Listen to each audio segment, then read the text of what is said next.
Hey everybody, my name is Ashley Reynolds. I'm a massage therapist at Awaken Massage and Wellness, which is my business. I'm based here in Mint Hill, North Carolina, but I commute and go all over with a portable table and go to homes and offices. So the main purpose of coming on here today, I was going to talk to you.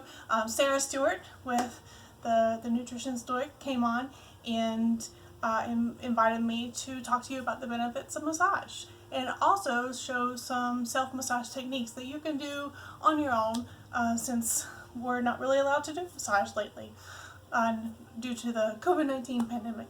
So I'm going to talk to you about some benefits of massage, show you some techniques, and afterwards we'll sort of discuss how we're going to progress moving forward with the coronavirus and what that looks like for the profession. So a little bit about me first. Sarah asked me to share what I had for breakfast, and I actually had some 2 scrambled eggs, a bowl of mixed fruit, and a slice of toast. So pretty simple enough. My journey to massage therapy started after I graduated college in 2003. Several of my classmates had gone into massage school right after, and so my degree is in athletic training, and that's one of those fields where you have to be certified to even do what you went to school for. And I took the exam 6 times and never passed it. So I was getting really discouraged. And my friends that went to massage school, they really loved it. And I always liked working hands-on. So I just decided to give it a shot. Long story short, my schooling was 18 months, so it was catered to people who work full-time. And I only went to class 1 night a week and 1 weekend a month. That turned out to be the best learning environment for me, so I graduated with honors and passed my exam the first time. So after that, I just felt like massage was my calling, and that's what I was supposed to do. So that's been 13 years ago almost. So really excited, really thrilled to be doing it 13 years, and hope to be doing it many more. Some of the benefits of massage I wanted to share with you today. A few of the emotional ones, a few emotional benefits. Helps relieve stress, reduce anxiety, helps you sleep better. We could all use more sleep lately. However, everybody's been sleeping weird with the whole virus thing, with the stress of that. Easing symptoms of depression, also loneliness is a huge factor there, and also just promote general relaxation. As far as managing pain goes, it helps relieve post-operative pain. So people that have had surgery and their muscles are on lockdown because their body is confused about what's happened to them. It may help you manage lower back pain and neck pain, especially chronic conditions like that.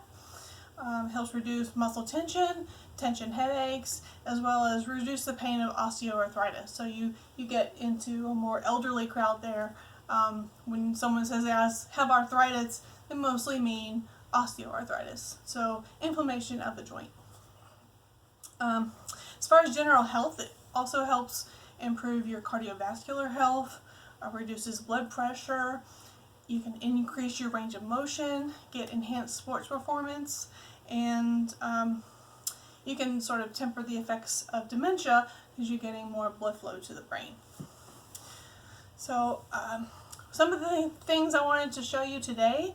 One thing I want to talk about is if you want to do self-massage techniques, you can either just do plain with no oil, or you can use basic cooking oil. Like I use the I think it's called a hydrogenated coconut oil. It's whatever the liquid kind. And I just have a few drops of essential oils in there to make it smell good for me. But you can also use grapeseed oil, which is another one I like. So any common one will do.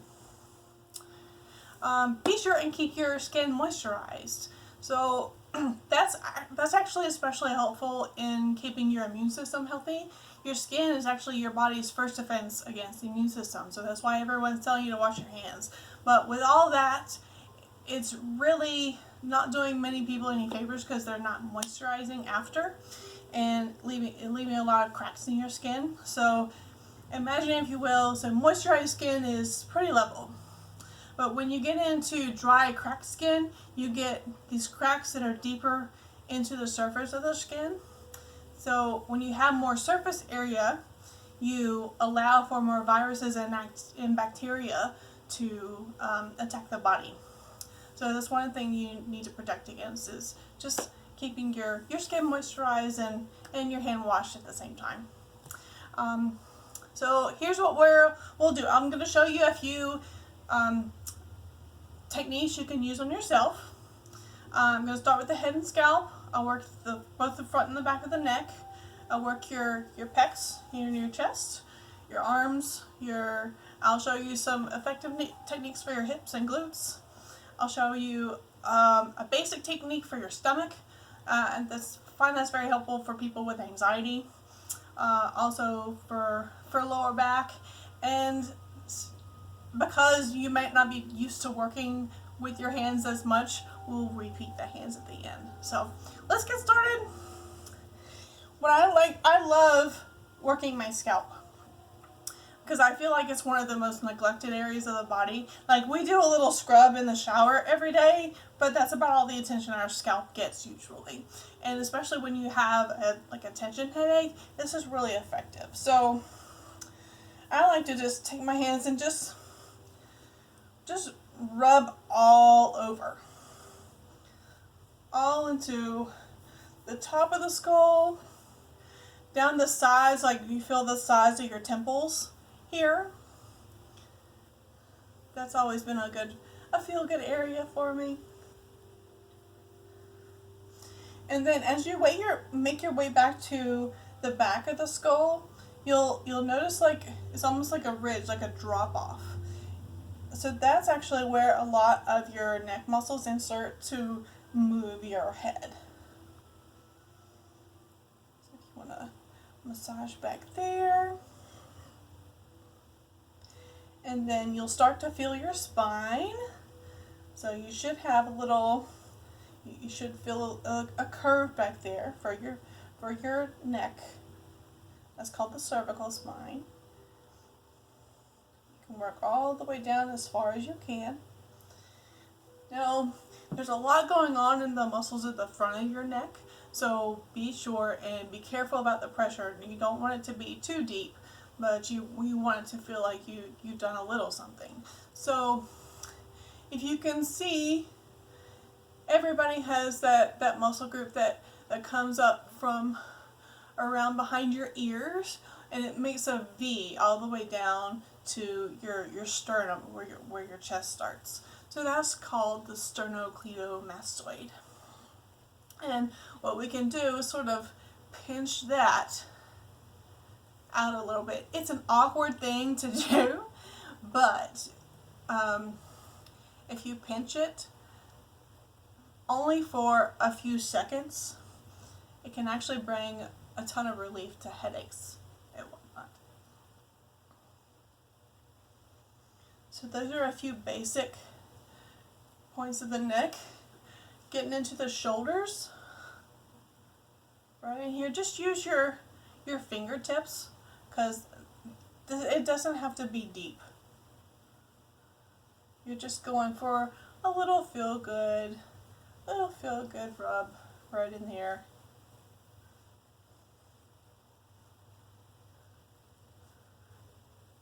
All right. As promised, I'm going to show you some techniques for your what they call your pecs, or your pectoralis. So imagine just keep your fingers together, and it's almost like making puppet hands. So if you keep your fingers together and squeeze, like you'll feel a muscle group right in here. Just squeeze right in here.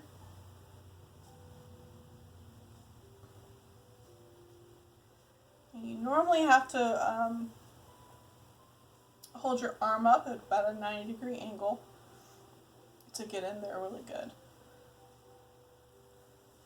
Let's do the other side. Just leave me out.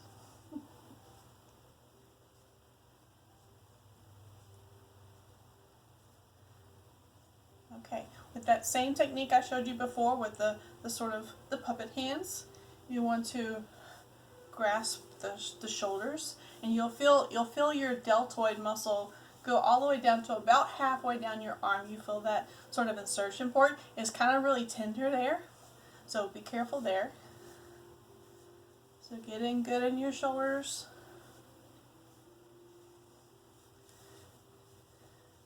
Let's do the other side.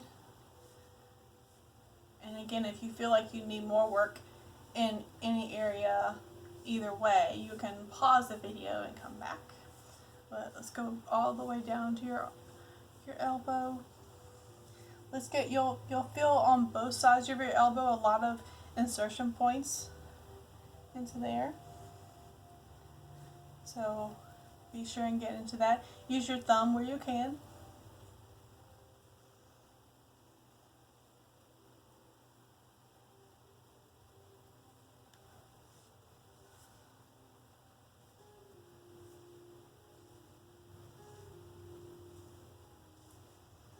So what you want to do, the goal when you start working the extremities, like your arms and legs, is to get your blood flow going up towards the heart. So as you start working down the arm, use the pressure to move up your arm. So we'll go up the arm this way, and then you'll use that same pinching technique. Go all the way up your forearm. Start at the bottom of your forearm. Work your way up.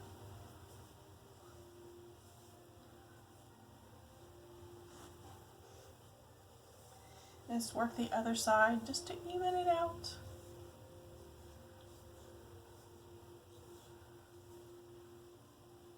You know, I get really frustrated when I'm following along on an exercise video and the instructor doesn't work the other side. You feel so imbalanced.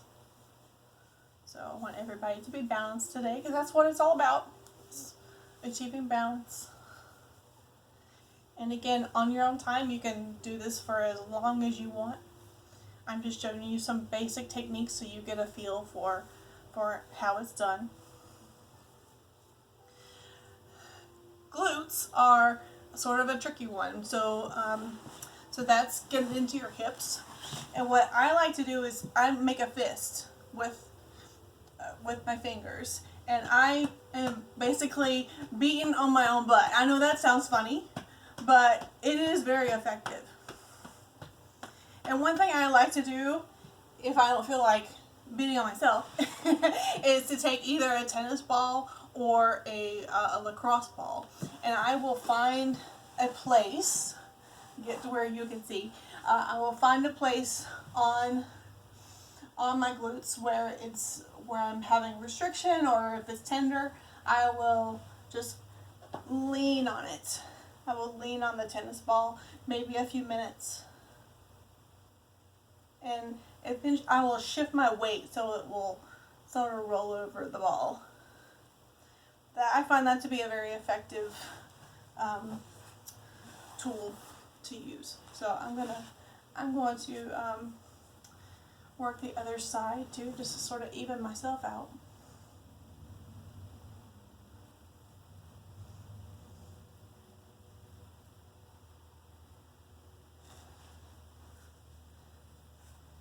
Okay, let's move on to the legs. One thing I like to do with the legs, because they are such a large muscle group, I like to use something with a little more pressure and a little more leverage. So what I like to use is, it's basically just a stick. So this is actually a stick I use as a weapon in a martial arts that I do, called Balintawak Arnis. It's a Filipino stick and knife fighting art. But I like to take this and press it against my quads and move it up my body. I will go down too, but the focus is on the upstroke.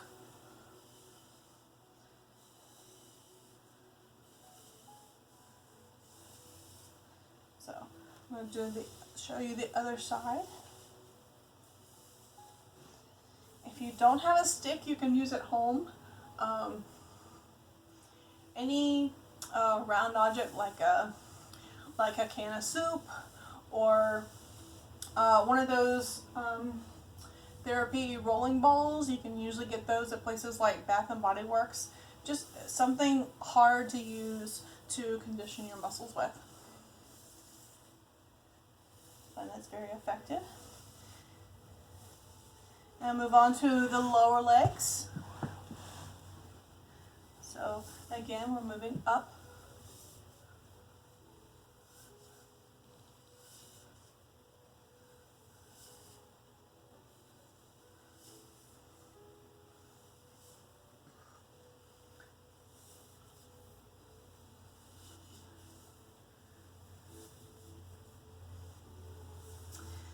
The calves you can get from behind, and I normally work my calves with just my hands, but my calves, again, using that same technique I showed you earlier with fingers together, thumb out like a puppet hand.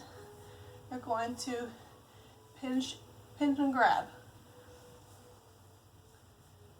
It's sort of like a pinch and lift technique. So you're pinching and lifting at the same time. So what you're actually doing too is helping to release what's called fascia. And so you're between your skin and muscle, so that they're not rubbing together, there's something called fascia between them.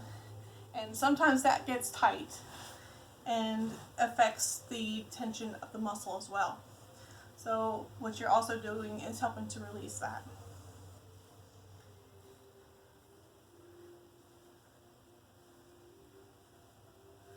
Okay, let's move on to the feet. The feet. I like to use oil on my feet.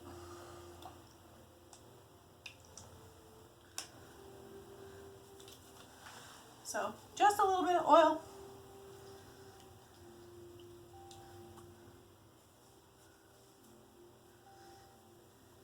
So the main things I like to focus on with my feet is the pads at the bottom of the toes, the ball of the foot, the arch, and in toward the heel. So, and with the feet, you can use your thumbs to get in there that way.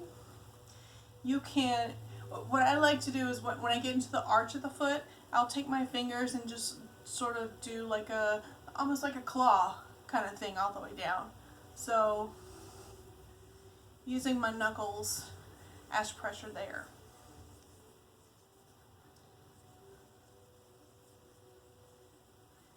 And then into my heels, I'm mostly putting the pressure on with my thumb, but I will use my fingers to get in there pretty good.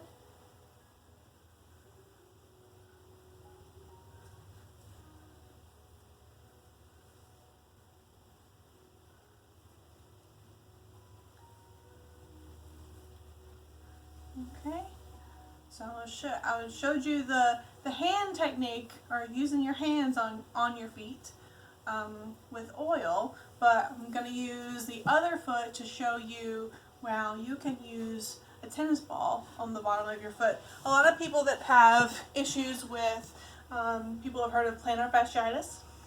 They usually have to, like the bottom of your foot feels tight, especially when you either first get up in the morning or before you go to bed at night.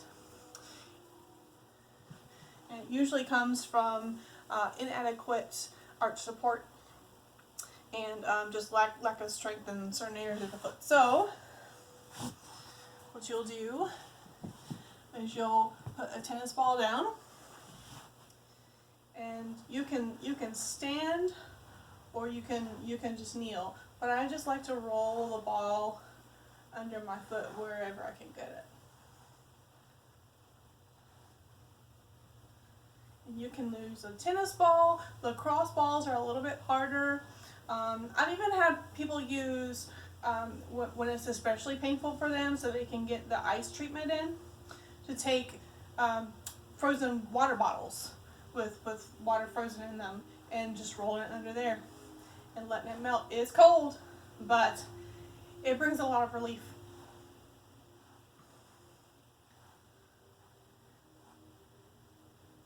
Okay, so on to the next thing, which is the stomach. I like to incorporate the stomach as whenever I can, because so many people are subconscious about their stomachs, and it's been a huge part of our society in incorporating into body shaming and what is and is not sexy. But we need to be able to connect with our stomach to connect with ourselves as wholes. So just a few basic techniques is to go in I can't tell what way I'm showing you here, but you would go in what would be a clockwise direction for normal. I'm going to do the other way because it doesn't record well that way. So clockwise direction on a normal circumstances. That's especially true if you're experiencing constipation. So maybe your diet hasn't been all that great. Clockwise will help move the bowels along in the direction they want to go, which is out. However, if you're having symptoms like diarrhea or something that affects you, you actually don't want to get rid of that too early, because you can become dehydrated. So in that case, you can do a counterclockwise direction for that. So, but if you're feeling good, and if you just want to get a good light massage, just start, you can start from underneath the rib cage and go all the way down and around, clockwise motion. And lower back.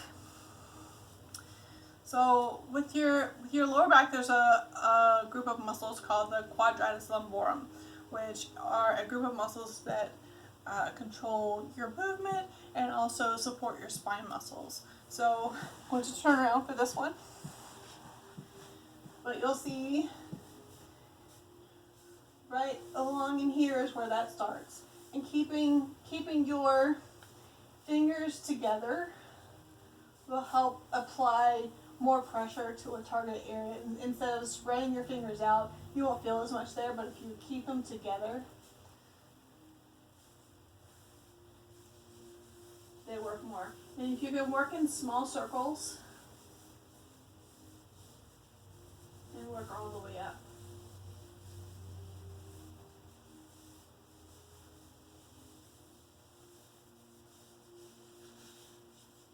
I can sometimes use my fists in my lower back too.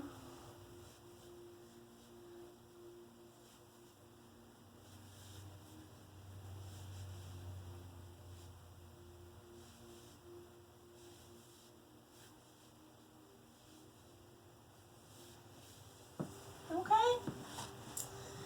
So I hope that was helpful. That's about as much as I can demonstrate for you on the full body right now. I did want to finish off working our hands, because you guys probably aren't used to using that much pressure.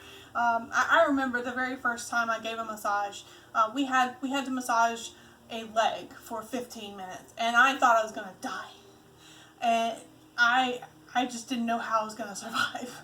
But it's something you build up an endurance to. The people ask me all the time, don't your hands get tired? Yes, they do. But not near as tired as they would be if I hadn't been working near as long. So I like to get them nice and moisturized. When massaging the hands, you're going to use your thumb a lot. So there are several points that we work on. We basically massage the fingers all the way up. I'll grab them between my thumb and index finger, and I'll just sort of massage them all the way out to the fingertips.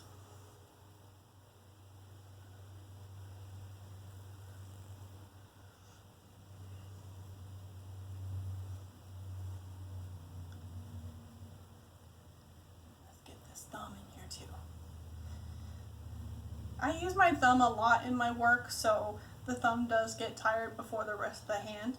But this muscle group right in here, this is called the hypothenar eminence. So there's the thenar eminence and the hypothenar eminence. And they get overworked a lot, so what I like to do is sort of pinch that web space right in there. This is actually a really good technique for relieving headaches. It's a pressure point you can use.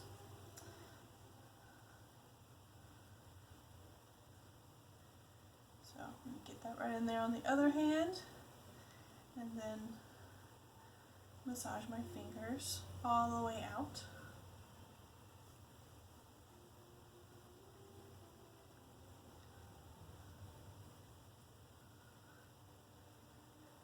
Okay, alright, between my thumb and index finger. You might hear your joints pop, and that's okay. That popping is just a release of gas. It's not going to hurt you. It's not going to create arthritis later in life.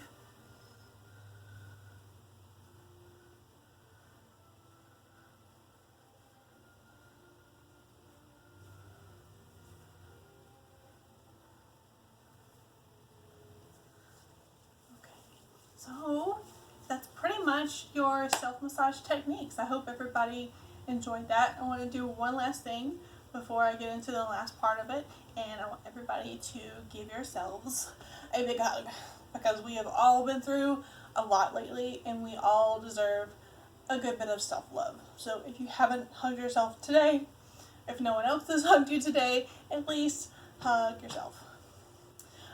Sarah asked me to discuss a little bit about how the massage therapy profession is changing with the COVID-19 restrictions.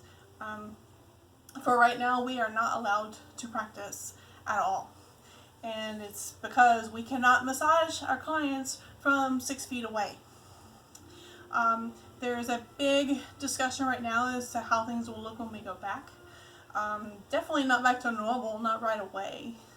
And because my practice is, I mostly just go into other homes and work, most of the recommendations that are being made out of the interest of the big chains like Massage Envy that everyone's heard of. So some of the precautions we're going to have to take, we will likely have to either change to some sort of prepay or like a stored credit card information tactic, using cashless apps. My two favorites are Cash App and Venmo, just to minimize contact. I will be wearing a face mask, and I will likely be asking my clients to wear face masks. I'll have to screen my clients the day of, just get a full good on health history, just to make sure they haven't come in contact with anyone that's tested positive for COVID-19, or they themselves haven't had any of the symptoms related to COVID-19, just to protect them, but also myself, because remember, this is one of those conditions where I could be a carrier and have no symptoms and pass it to someone else. So it's one of the precautions we have to be careful of. I will have to schedule extra time between clients in order to sanitize everything that could have been touched in a treatment room. But that's also relative to where you're practicing too, because so if I'm going into other people's homes, all I have to do is sanitize my equipment every time. So if they're in their house, they have to take their own measures to sanitize where I've been. And I'll also have to examine just different hand washing and laundry protocols. So it's like I have a blanket that I use for all my clients, but every client gets a freshly washed set of sheets. So I will likely either have to use an extra sheet or have the client use their own either towel or their own blanket if they want any extra warmth, in addition to the sheet that I have to cover them with. So that's the precautions I'm taking. I thank everyone for having me on today and allowing me to, especially Sarah, allowing me to discuss massage in her group. I miss doing my work so much, and now that it's been over about a month and a half since I've even worked. The last client I saw was on March 21st, and that was when everybody decided to shut down after that. So I'm anxiously awaiting to be told I can open back up. You can find me online. My website is www.acultureofwellness.com. You can also find me on Facebook. My like page is my name, Ashley D. Reynolds. It says concierge massage therapist by that. So be sure and go on and like my page. I'll be sure and include everything I talked about today. So I'll share a link with the different health benefits. So there's many more that I mentioned. The health benefits and some of the COVID-19 precautions we're going to be taking in the future. So I'll also leave my contact information there. So I'm very excited about this. Please leave me any feedback and let me know. This is the first time I've done anything like this, and I would love your feedback on this this class I did for you today on self-massage. So thank you everybody for joining, and hope you have a safe and healthy rest of your week.